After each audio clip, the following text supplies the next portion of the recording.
Hello guys, यस भिडियोमा चाहिँ हामी HTML टेबल बारे डिस्कसन गर्दैछौँ। टेबलमा चाहिँ विभिन्न डाटाहरूलाई रिप्रेजेन्ट गर्नको लागि रो र कोलुममा यसरी डिभाइड गरिएको हुन्छ र धेरै जसोलाई रो र कोलुम भनेको थाहै होला है। सो रोमा चाहिँ तपाईको डाटाहरूलाई होरिजन्टली रिप्रेजेन्ट गरिन्छ भने कोलुममा चाहिँ तपाईको डेटाहरूलाई भर्टिकल्ली रिप्रेजेन्ट गरिन्छ। यो माउसको कर्सरलाई ध्यान दिनु होला। तपाईले यो लेफ्ट देखि यता पुरै राइट सम्मलाई एउटा रो लिन सक्नुहुन्छ। त्यसैगरी अर्को लाइनमा यो लेफ्ट देखि पुरै राइट सम्म यो अर्को रो रहेको छ। त्यसरी नै यहाँ यो अर्को रो रहेको छ र यो अर्को रो रहेको छ। सो यो टेबलमा जम्मा तपाईको 4 वटा रो रहेको छ। 1 2 3 4 वटा रो। सो कोलुममा चाहिँ तपाईको डेटाहरू भर्टिकली रिप्रेजेन्ट भएको हुन्छ। सो कोलुम भन्नाले चाहिँ तपाईले यो माथिदेखि तलसम्मको भागलाई लिन सक्नुहुन्छ।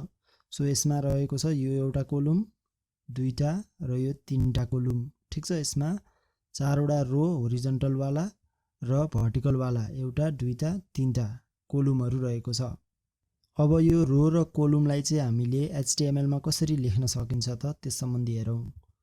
सो यहाँ तपाईले देख्न सक्नुहुन्छ रोहरूलाई जनाउनको लागि चाहिँ तपाईले tr ट्याग युज गर्नुपर्ने हुन्छ। tr मतलब टेबल रो र तपाईले एउटा रोको लागि एउटा tr ट्याग लेख्नुपर्ने हुन्छ र यहाँ तपाईको 4 वटा रो रहेको छ र 4 वटा रोको लागि तपाईले 4 वटा tr ट्याग लेख्नुपर्ने हुन्छ र यो टेबलमा रहेका प्रत्येक डेटालाई जनाउनको लागि हामीले td ट्याग लेख्ने गर्दछौं। td मतलब टेबल डेटा। जस्तै यो आशिषलाई एउटा जनाउनको लागि हामी एउटा td ट्याग लेख्छौं। त्यसैगरी मानौ यो 27 लाई जनाउनको लागि हामी एउटा td ट्याग लेख्छौं। यो प्रत्येक डेटाको लागि हामी एउटा td ट्याग लेख्छौं। सो यसमा हाम्रो टोटल 12 वटा डेटा रहेको छ। तपाईले यहाँ काउन्ट गर्न सक्नुहुन्छ र यो 12 वटा डेटालाई लेख्नको लागि हामी 12 वटा td ट्याग युज गर्छौं। सो यसलाई राम्ररी बुझ्नको लागि हामी अब कोडिङ तर्फ लागौं। सो मैले यहाँ VS कोड खोलिसकेको छु। अब म यहाँ एउटा नयाँ फाइल बनाउँछु। फाइलको नाम दिउँ table.html। सो यसमा चाहिँ हामी HTML को कोड लेख्ने छौं। सो म यहाँ एउटा बोइलर प्लेट बनाइहाल्छु। सो टाइटल दिउँ HTML टेबल्स। ओके, सो हामीले टेबल बनाउनको लागि चाहिँ हामीले फर्स्टमा टेबल ट्याग युज गर्नुपर्ने हुन्छ। ठीक छ, सो म टेबल लेखेर ट्याब गरिदिन्छु र यो सम्पूर्ण टेबलको कोड चाहिँ हामी टेबलमा लेख्छौं। ठीक छ, अहिले एक्जाम्पलको लागि चाहिँ हामी यही टेबल बनाउन गइरहेका छौं। सो यो टेबलमा चाहिँ हाम्रो 4 वटा रो रहेका छन्। सो 4 वटा रोको लागि हामीले 4 वटा tr ट्याग युज गर्नुपर्ने हुन्छ। सो tr ट्याग हामी 4 वटा लेख्छौं, जसको लागि हामी tr * 4 गरेर हामीले ट्याब थिच्यौं भने हाम्रो 4 वटा tr ट्यागहरू यसरी आउने हुन्छ। ठीक छ, सो यो चाहिँ m8 को सर्टकट रहेको छ। सो मैले यहाँ 4 वटा tr ट्याग बनाइसकेको छु, 3 4 वटा। ठीक छ, सो यो tr भित्र चाहिँ हामी डेटाहरू राख्छौं। ठीक छ, सो हाम्रो यो एउटा फर्स्ट रो रहेको छ। यसलाई सेकेन्ड रो को रूपमा लिन सक्नुहुन्छ। त्यसैगरी यो थर्ड रो र अर्को फोर्थ रो को रूपमा तपाईले लिन सक्नुहुन्छ यहाँ। सो फर्स्ट रो भित्र हामी काम गरौँ फर्स्टमा। ठीक छ, सो फर्स्ट रोमा के रहेको छ तपाईले यहाँ देख्न सक्नुहुन्छ। फर्स्ट रो भनेको यो पहिलो रो रहेको छ। यसमा तपाईको नेम, एज र एड्रेस परेको छ। ठीक छ, र प्रत्येक डेटालाई जनाउनको लागि चाहिँ हामी td ट्याग युज गर्दछौं। सो नेम, एज र एड्रेस हामी यहाँ लेखौं। यसको लागि हामी td ट्याग युज गर्छौं र यहाँ लेखौं नेम, त्यसैगरी एज र एड्रेस। अब हाम्रो यहाँ फर्स्ट रो पुरा भइसकेको छ।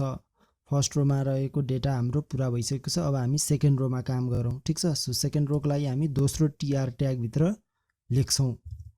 सो दोस्रो रोमा चाहिँ हाम्रो के रहेको छ भन्दा डाटाहरू रहेको छ आशिष, 30 र गोर्खा। सबै डेटाहरूलाई हामी td ट्याग भित्र लेख्छौं। सो td ट्याग भित्र आशिष। ठीक छ, त्यसैगरी 30 र गोर्खा। ओके, सो सेकेन्ड रो पनि हाम्रो पुरा भइसकेको छ र अब हामी थर्ड रोमा जाउँ। थर्ड रोमा हाम्रो अर्को डाटा रहेको छ। तपाईले यहाँ देख्न सक्नुहुन्छ स्मृति 24 काठमाडौँ। ठीक छ, सो म यसलाई नै कपी गर्छु।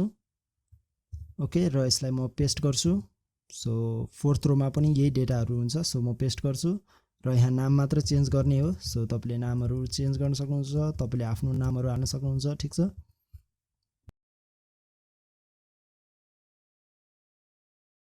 अलराइट। सो मैले यहाँ सबै डेटाहरू राखिसकेको छु। ओके, र यसलाई म एकचोटी सेभ गर्छु र ब्राउजरमा खोलेर देखाउँछु तपाईहरुलाई। सो तपाईहरुले यहाँ देख्न सक्नुहुन्छ हाम्रो यहाँ टेबल रेडी भएको छ। सो यहाँ टेबल जस्तो फर्मेटमा यहाँ बोर्डरहरु आएको छैन, तर यो तपाईको ठ्याक्क टेबलको फर्ममा आएको छ। तपाईले यहाँ क्लियरली देख्न सक्नुहुन्छ नेम, एज, एड्रेस र यहाँ हाम्रो सम्पूर्ण डेटाहरु आइसकेको छ। ओके, म फेरि तपाईहरुलाई अलिकति रिभाइज गराइदिन्छु। सो टीआर ट्यागले चाहिँ तपाईको रोलाई डिफाइन गर्ने हुन्छ। सो हामीसित 4 वटा रो रहेको कारणले हामीले 4 वटा टीआर ट्याग यहाँ यसरी डिफाइन गरेका छौं र हाम्रो रो भित्र विभिन्न डाटाहरु हुने गर्दछ। जस्तै हाम्रो पहिलो रोमा रहेको थियो नेम, एज र एड्रेस। ओके, र प्रत्येक डाटालाई जनाउनको लागि चाहिँ हामी टीडी ट्याग युज गर्दछौं। सो त्यसैगरी दोस्रो रोमा हाम्रो आशिष 30 र गोर्खा थियो। तपाईहरुले स्लाइडमा पनि देख्न सक्नुहुन्छ। यहाँ सेकेन्ड रोमा हाम्रो आशिष 30 र गोर्खा थियो, त्यसैले हामीले त्यो डाटाहरु राखेका हौं। त्यसैगरी हामीले अर्को रोमा अरु डाटाहरु राखेका छौं। सो सिम्पल रूपमा तपाईहरुले यसरी यो टेबल बनाउन सक्नुहुन्छ र तपाईको यो टेबल चाहिँ रियल टेबल जस्तो देखिएको छैन, किनभने यसमा चाहिँ तपाईहरुको बाइ डिफल्ट बोर्डरहरु आउँदैन। ठीक छ, र बोर्डरहरु तपाईले आफैले हाल्नुपर्ने हुन्छ र हामीसित एचटीएमएल को एट्रिब्युट रहेको छ बोर्डर भन्ने। ठीक छ, जसलाई तपाईले टेबलमा युज गर्न सक्नुहुन्छ। सो टेबलमा हामी युज गर्न सक्छौं बोर्डर भन्ने attribute. So border equals to 1 राखिदिए मैले चाहिँ। सो एकचोटी म यसलाई सेभ गर्छु। अब तपाईहरुले देख्न सक्नुहुन्छ यहाँ बोर्डर आएको छ र अब चाहिँ टेबलको अलिकति फिल आएको छ। अब मानौ एउटा सिनारियो छ रे, मानौ आशिष पनि गोर्खामा नभइकन काठमाडौँमै बस्छ रे। सो हामीले के गर्न सक्छौं त, यो एड्रेस हामीले चेन्ज गर्न सक्छौं है। सो यसको लागि हामीले यो गोर्खा भएको ठाउँमा काठमाडौँ हाल्न सक्छौं। ठीक छ, सो मैले हालिदिए काठमाडौँ र यसलाई सेभ गरेर हेर्यो भने तपाईले यहाँ देख्न सक्नुहुन्छ आशिषको पनि काठमाडौँ आएको छ। सो अब हामीले यसलाई यो दुईटा ठाउँमा काठमाडौँ नराखिकन एउटा काठमाडौँ राखेर यो दुईटा डाटाको लागि हुने गरी कसरी मिलाउन सक्छौं त। सो त्यस सन्दर्भमा हामीसित अर्को कन्सेप्ट आउँछ रो स्प्यान र कोल स्प्यानको। रो स्प्यान चाहिँ तपाईको 2 वा 2 भन्दा बढी रोहरुलाई मर्ज गर्नको लागि युज हुन्छ भने कोल स्प्यान चाहिँ तपाईको 2 वा 2 भन्दा कोलमलाई एउटै कोलममा मर्ज गर्नको लागि युज हुने गर्दछ।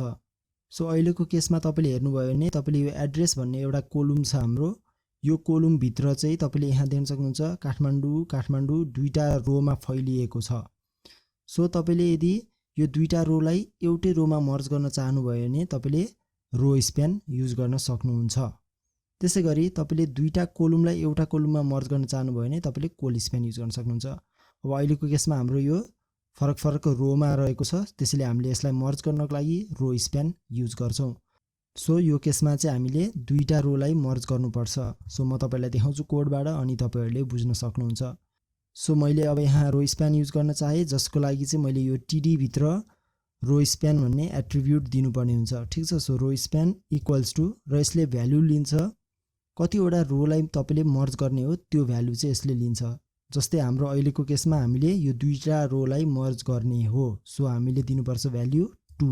ठीक छ, सो अब यो टीडी ट्यागले यो डाटाले चाहिँ अब 2 वटा कोलम लिने गर्दछ, त्यसैले हामीले अब यो कोलमलाई चाहिँ हामीले हटाउनु पर्ने हुन्छ। ठीक छ, सो म यसलाई कट गरिदिन्छु र सेभ गरेर हेरौं। ओके, अब चाहिँ हामीले यहाँ देख्न सक्छौं आशिष र स्मृतिको एड्रेस एउटै थियो, त्यसैले हामीले एउटै काठमाडौँ भनेर हालिदियौं र यसले 2 वटा रो लिएको छ, 2 वटा रोको स्पेस लिएको छ। ठीक छ, सो यसरी हामीले 2 वटा रोलाई एउटा रोमा बनाउनको लागि हामीले रो स्प्यान ट्याग युज गर्न सक्छौं। त्यसैगरी तपाईले 2 वा 2 भन्दा बढी कोलमलाई मर्ज गर्नको लागि चाहिँ कोल स्प्यान ट्याग युज गर्न सक्नुहुन्छ। सो यो केसमा चाहिँ दुईटा कोलमलाई हामीले मर्ज गर्यो भने कुनै मिनिङफुल रिजल्ट त आउँदैन, त्यही पनि हामी यसलाई युज गरौँ है त। सो म चाहिँ अर्को एउटा नयाँ रो बनाउँछु र यो रो भित्र केही डेटा राख्छु। सो एउटा राख्छु म टोटल र अर्को मानौ मैले 50,000 भनेर राखिदिए। सो यसलाई सेभ गरेर हेर्यो भने तपाईहरुले देख्न सक्नुहुन्छ यसले 2 वटा कोलम मात्र लिएको छ, किनकि मैले 2 वटा टीडी ट्याग हालेको थिए। एउटा टीडी ट्याग हाम्रो खाली रहेको छ। यो केसमा 50,000 ले यो एज वाला मात्र कोलम लिएको छ, एड्रेस वाला कोलम हाम्रो खाली छ। अब यो 50,000 ले एड्रेस वाला कोलम पनि लियोस् भन्नको लागि चाहिँ हामीले कोलमलाई मर्ज गर्नुपर्ने हुन्छ र कोलमलाई मर्ज गर्नको लागि हामी युज गर्छौं कोल स्प्यान ट्याग। सो म यो एज वालामा कोल स्प्यान ट्याग युज गर्छु, जसले गर्दा हाम्रो एड्रेस वाला कोलम पनि मर्ज होस्। सो यसको लागि हामी यो 50,000 वालामा कोल स्प्यान भनेर युज गर्छौं र यसले पनि कतिवटा कोलमलाई मर्ज गर्ने हो त्यो भ्यालु लिँदछ। सो हाम्रो अहिलेको केसमा 2 वटा कोलमलाई मर्ज गर्ने हो, सो मैले यहाँ 2 राखेर सेभ गरिदिए। सो तपाईले यहाँ देख्न सक्नुहुन्छ अब यो 50,000 ले तपाईको यो दुईवटा कोलमको स्पेस लिएको छ। सो यो केसमा चाहिँ अब यो टोटल 50,000 ले कुनै हैन महत्त्व जनाउँदैन, तर तपाईले कुनै केसमा मार्कशिटहरु बनाउनु पर्यो भने तपाईले सबै मार्क्सहरुको टोटल गर्ने केसहरुमा तपाईले यो कोलस्प्यानलाई यसरी युज गर्न सक्नुहुन्छ आफ्नो आवश्यकता अनुसार। त्यसैगरी तपाईले टेबलको क्याप्सन पनि दिन सक्नुहुन्छ, जसको लागि चाहिँ तपाईले टेबल ट्याग भित्र क्याप्सन ट्याग युज गर्न सक्नुहुन्छ। र क्याप्सनमा जस्तै मैले राखिदिए पर्सन इन्फो भनेर। ओके, सो हामीले टेबलको टाइटलको रूपमा यहाँ हामीले क्याप्सन देख्न सक्छौं। र अर्को कुरा तपाईहरुको यो नेम, एज र एड्रेस, ओके, यो हेडिङहरु पनि तपाईको यो अरु डाटाहरु जस्तै गरी आएको छ र तपाईहरुलाई यहाँ हेडिङहरुलाई चिन्नको लागि गाह्रो पर्न सक्छ। सो हामीले हेडिङहरुको लागि स्पेशली अर्को ट्याग युज गर्न सक्छौं, टीएच ट्याग। सो अहिले चाहिँ हामीले नेम, एज र एड्रेस यो हेडिङहरुलाई पनि टीडी ट्याग नै युज गरेका छौं। सो हेडिङहरुको लागि चाहिँ हामी स्पेशली टीएच ट्याग युज गर्छौं। सो म सबैलाई यो कन्ट्रोल डी गरेर यसरी सिलेक्ट गर्छु र एकैचोटी चेन्ज गर्छु टीएच ट्यागले। सो म यसलाई अब सेभ गरेर यहाँ हेरे भने तपाईले देख्न सक्नुहुन्छ टेबलको हेडिङहरु चाहिँ बोल्ड भएर आएको छ र यिनीहरु चाहिँ बोल्ड प्लस सेन्टर्ड भएर आउने गर्दछ। सो अब लास्टमा टेबल ट्यागको केही एट्रिब्युट्सहरुको बारेमा डिस्कसन गरौँ। जस्तै टेबलले लिन्छ विड्थ भन्ने एट्रिब्युट।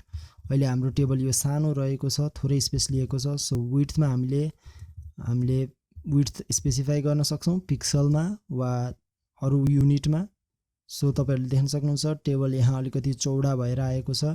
त्यसैगरी तपाईले टेबलको हाइट पनि स्पेसिफाई गर्न सक्नुहुन्छ, जस्तै 300 पिक्सल दिन्छु अहिलेको लागि। सो तपाईले देख्न सक्नुहुन्छ टेबलको हाइट पनि बढेको छ, ठीक छ। सो अहिलेलाई चाहिँ म हाइट 200 गर्दिन्छु। ओके, सो ठिकै छ। र अर्को एट्रिब्युट भनेको टेबलले सेल प्याडिङ र सेल स्पेसिङ भन्ने हुन्छ, ठीक छ। सो सेल स्पेसिङको बारेमा कुरा गरौँ। सेल स्पेसिङले चाहिँ तपाईको दुईवटा सेलहरुको बीचमा स्पेसिङ कति गर्ने त त्यस सम्बन्धी डिटरमाइन गर्छ। सो सेल भनेको तपाईको यो एउटा डाटा भएको यो एउटा बक्स छ नि, हो यो एउटा तपाईको सेल हुन्छ, ठीक छ। यो प्रत्येक तपाईको यो सेलमा डिभाइड भएको हुन्छ।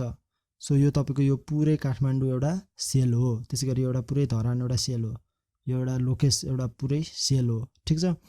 सो यो सेलहरु बीचमा तपाईको यो बिचमा ओके कति स्पेसिङ गर्ने भन्ने डिटरमाइन गर्छ सेल स्पेसिङले चाहिँ। सो म अब यसको भ्यालु मानौ 10 पिक्सल भनेर दिन्छु। सो तपाईहरुले यहाँ देख्न सक्नुहुन्छ यो दुईटा सेलहरुको बीचमा यहाँ स्पेसिङ आएको छ, ठीक छ। सो तपाईले देख्न सक्नुहुन्छ जस्तै आशिष र यो 30 को बीचमा यहाँ स्पेसिङ आएको छ। यो 10 पिक्सलको स्पेसिङ यसरी आएको छ। सो अहिलेलाई चाहिँ म अलिकति कम गरिदिन्छु, 5 पिक्सल हालिदिन्छु। त्यसैगरी अर्को एट्रिब्युट हुन्छ सेल प्याडिङ भन्ने एट्रिब्युट। सेल प्याडिङ भनेको चाहिँ तपाईको यो सेल भित्र रहेको यो कन्टेन्ट र यो सेलको बोर्डरको बीचमा रहेको डिस्टेन्सलाई सेल प्याडिङ भन्छ। जस्तै तपाईले यहाँ देख्न सक्नुहुन्छ यो सेलको यो कन्टेन्ट भयो यहाँ र यो बोर्डर, ओके, यतिसम्मको यो डिस्टेन्स, ओके, यो डिस्टेन्सलाई हामी सेल प्याडिङ भन्छौं। सो यसलाई पनि हामी स्पेसिफाई गर्न सक्छौं। सो अहिले म अलि बढी हालिदिन्छु, जस्तै 20 पिक्सल हालिदिन्छु है त। सो तपाईहरुले क्लियरली देख्न सक्नुहुन्छ सेल प्याडिङ। ओके, सो तपाईले देख्न सक्नुहुन्छ यो टेक्स्ट र यो बोर्डरको डिस्टेन्स कति टाढा रहेको छ, ठीक छ। सो म यसलाई अझ बढाइदिन्छु तपाईहरुलाई डेमोन्स्ट्रेसनको लागि 40 हालिदिन्छु। सो तपाईले देख्न सक्नुहुन्छ यसको 40 पिक्सल डिस्टेन्स भइसकेको छ। यो सेलको कन्टेन्ट, ओके, सेलको कन्टेन्ट र यो बोर्डर बीचको डिस्टेन्स।